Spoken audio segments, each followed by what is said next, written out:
Yon, hello, mapagpalang araw pong muli sa ating lahat mga kawaiti. Yan.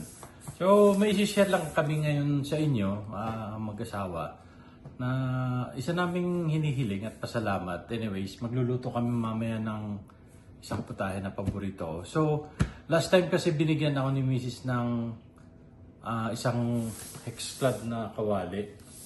So, napakaganda niyang paglutuan, madaling linisan, hindi ito sponsored. Yan. So talagang pinagtiyagaan namin na i-purchase to na kasi napakaganda paglutuan niya at talagang healthy siya kumpara sa ibang mga gamit na natitiklap yung itim na kwan. So yun.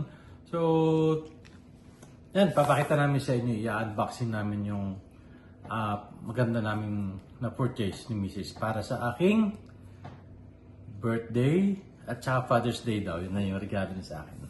Yan, ito yung aming binigay ni Mrs. na X-Club na kawali. Napakaganda niyang paglutuan. So parang after noon, naisip namin na palitan na namin lahat yung aming gamit sa kusina. Kasi talagang maganda siyang paglutuan at napakadaling linisin. So kailangan naming pagtiyagaan talagang mag-ipon para makabili ng aming paboritong. Anyway, hindi na siya paborito. Kumbaga, wini-wish na maging partner namin sa kusina para lahat is healthy, lahat maganda kahit pa paano. Medyo mahirap lang i-purchase pero sulit naman. Yan, ito siya yung una na i-purchase. Okay, so ito yung unang set na purchase ni Mrs. Sa mga kawali siya. Tapos ito yung isang set. So ito muna yung bubuksan natin. Na maganda kasi siya, talagang nakaseparate yung takip niya. Yan, ganyan siya. At the same time, yung kanyang kawali ay may sarili ding bag. So, ganyan siya. Yan. So, di ba napakaganda? Talagang masasabi mong magandang quality. Tapos ito naman yung kawali. Actually, free ito, di ba? Yes. Pag bumili nito isang set na ito, may libre siyang isang kawali. Na Wok. malaki na rin. So, wok. Yan. Ito siya. Pero It's yan a is 12 inches. inches. Pero 12 yung unang na-purchase natin is 14 inches. So yan ang yun small ang- version. Yun ang maganda. At the same time, nakabag pa rin siya lagi. Tapos ang nasa ilalim niya ay Dalawa. tapos meron pa siyang kasunod na mas malaki dito, diba? Na kawali din. Ito siya. Kakalat na natin muna ito sa sahig. Yan. Ito yung sunod na sunod sa laki. O, diba? Yan siya. Yan. At may isa pa. May isa pang malaki na kawali pa rin pala. Ano? Mas malaki siyang kawali. Yeah. So, pwede rin gamitin itong takip na to. Yun, yan ang maganda sa kanya. Yan.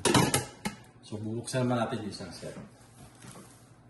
Yan, so ito yung ating susunod na isang set naman.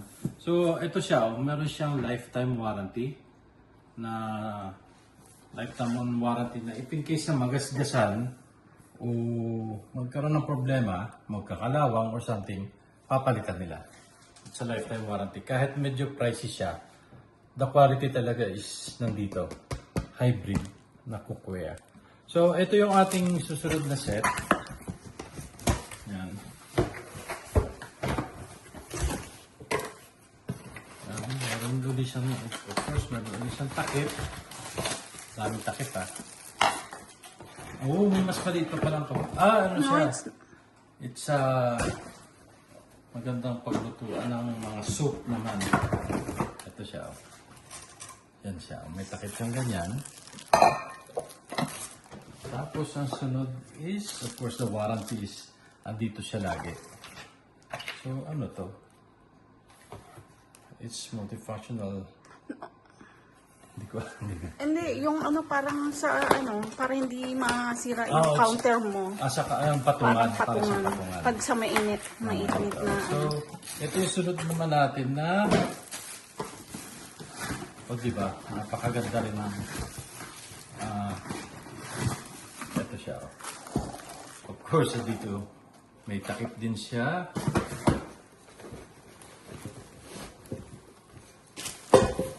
Yan. Ito yung loob niya. Maluwag din ano. Napaka- Ilang quarters yan? Ilang ano pala? Maganda siyang maklutuan ng mga nilaga na, of course, syempre, hindi naman kailangan yung sobrang dami. At saka ito pa rin yung kanyang takip. Yan siya. Tapos may isa pa dito Yung na small. mas maliit dito. Mas malaki? No, it's, mas maliit. Mas maliit, yeah. Actually, mas maliit siya dito. Mas malaki.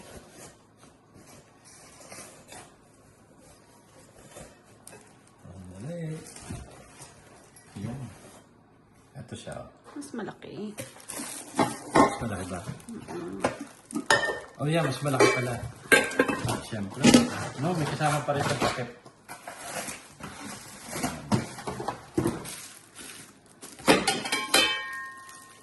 Bali, ilan pala siya? 1, 2, 3, 4, 5, 6. Bali, limang peraso lang siya. Ito kasi is libre yung nasa ilalim. Yeah. This one is free. Ito yung libre niya. It's a 12 inches, right? This is a 12 inches. Siya yung pinaka-free. At ito yung takip niya na pwede rin gamitin dito. Tapos mayroon ko silang kasama na yung parang patungan sa table, if in case na mainit yung ano. Rubber siya. Yes. Ito siya, rubber. Na pwedeng pagpatungan sa mga lamesa. Yan, ganyan. Pagka mainit. Yan. So, di ba? Tapos, syempre, laging kasama yung warranty. So, anyways, yan yung aming Father's Day at pa-birthday sa akin na partner namin sa kusina. Satisfied na ako dito. Yan. Thank you so much. At syempre, back to cooking na tayo. Yan, so eto na lahat yung ating yung regalo sa akin ni Mrs. para sa birthday at Father's Day. Yan, ito siya. Welcome to the Hybrid Revolution. Again, disclaimer lang po, this is not sponsored. Yan, ang gusto lang talaga namin is quality ang gamit sa kusina. So, yan. Ito na siya, yung mga kawali natin. Yan.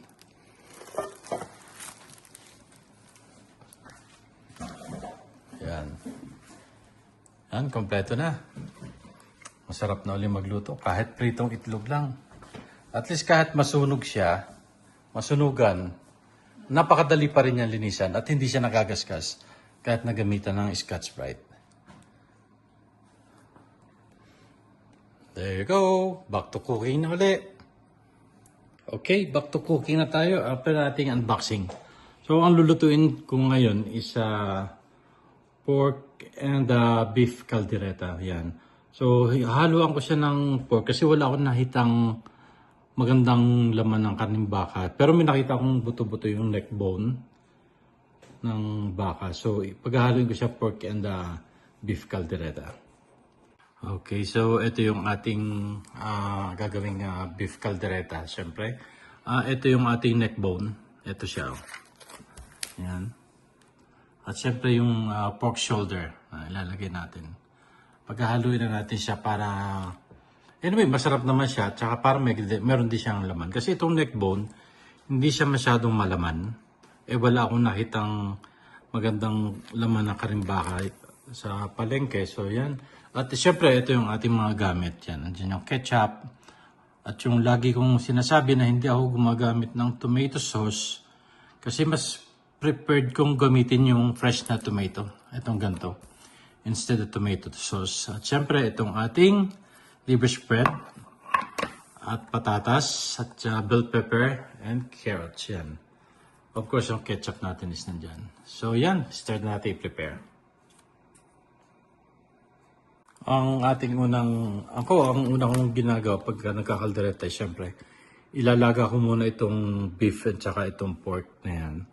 So, para lumambot siya ng malambot bago tayo gagawa ng sauce. ng kaldereta bago natin paghaluin yung mga sangkap na yan.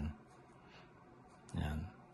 So ilalaga muna natin siya ng siguro mga 2 hours bago siya, para siya, especially itong beef na to, itong beef bone, para mas lumasa yung sabaw niya at the same time lumambot siya. Yan.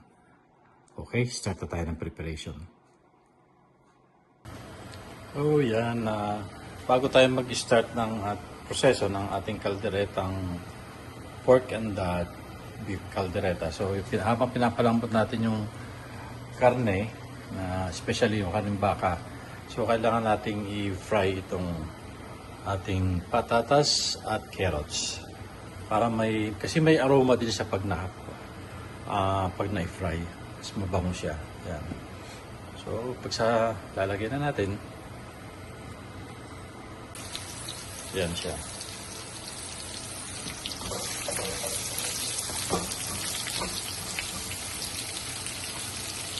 Tapos after na itong carrots, so yung gagawin natin is yung patatas.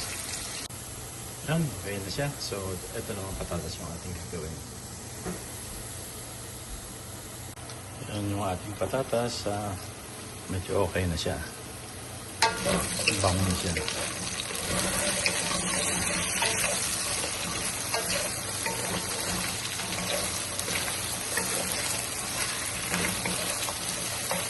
Okay. Hintayin na lang natin lumambot itong syempre yung karne natin na pinapalambot.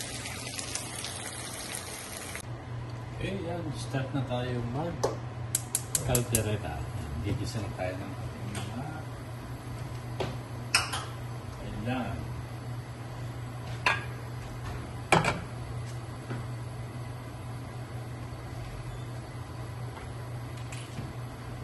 Okay, siyempre gisa natin ang bawang sibuyas.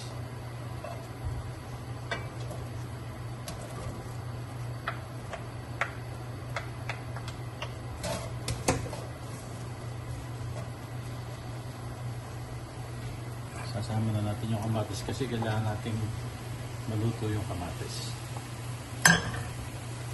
Yan, hindi tayo gamit ng tomato sauce. Yan.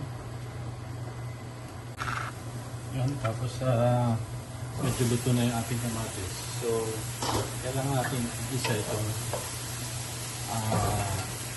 beef and pork para sa ating beef and pork caldereta.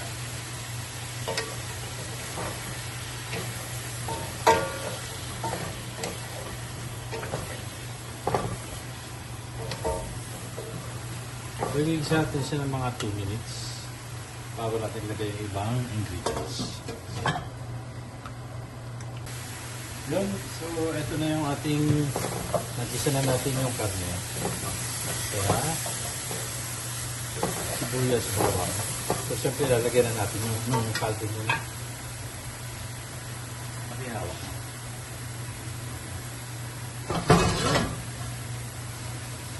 Kailangan natin salain para tama na yan.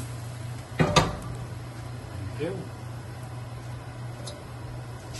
So, pag kumukulo na siya, saka natin lalagay yung ibang regado yan. Pan muna natin. Okay, lagyan na natin yung ibang ingredients. So, kailangan natin siya lagyan ng siyempre ketchup.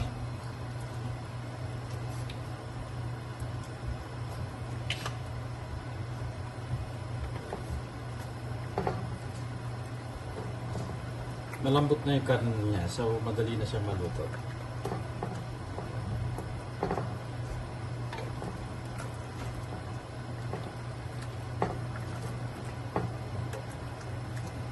Lagyan na natin yung patatas at saka carrots.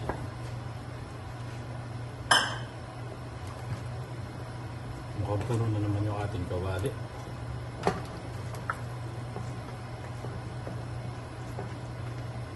Siyempre yung ating diversified.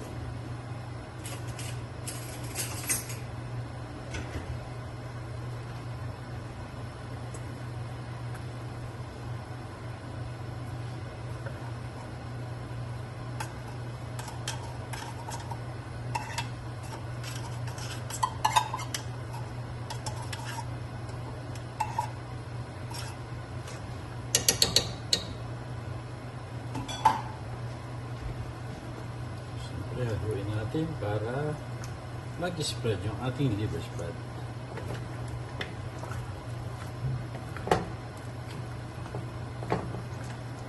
Lalagyan natin siya ng kaunting patis later para lumasa na siya, para may kalasa sa kalat.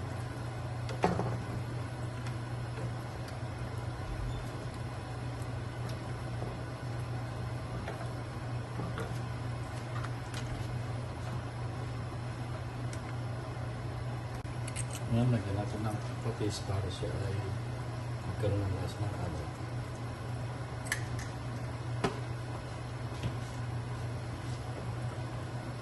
Tapan muna natin siya. 2 to 3 minutes habang nagsisima yung sabaw. Lalagay pa natin yung ibang ingredients. Yun, so malambot na yung karne. Nilagyan natin yung reso. Lalagyan na natin itong sili. At saka itong cheese. Yan. Lalapot na yung sabaw niya.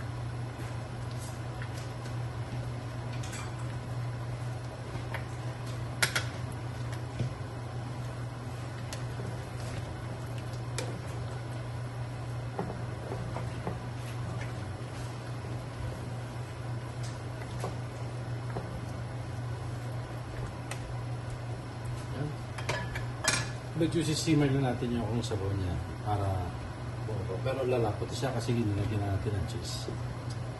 3 minutes. Yan. So, maganda na yung ating kaldereta. So, yan, 2 to 3 minutes. Simmer lang natin ang konti yung sabaw. Okay na siya. Napakalambot na rin ang karne niya. Tapos, kompleto na lahat yung ingredients.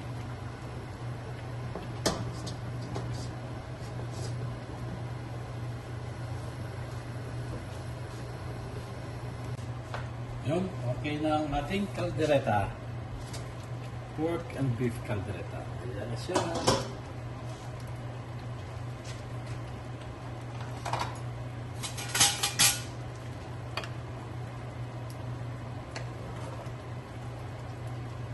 Malambot na lahat.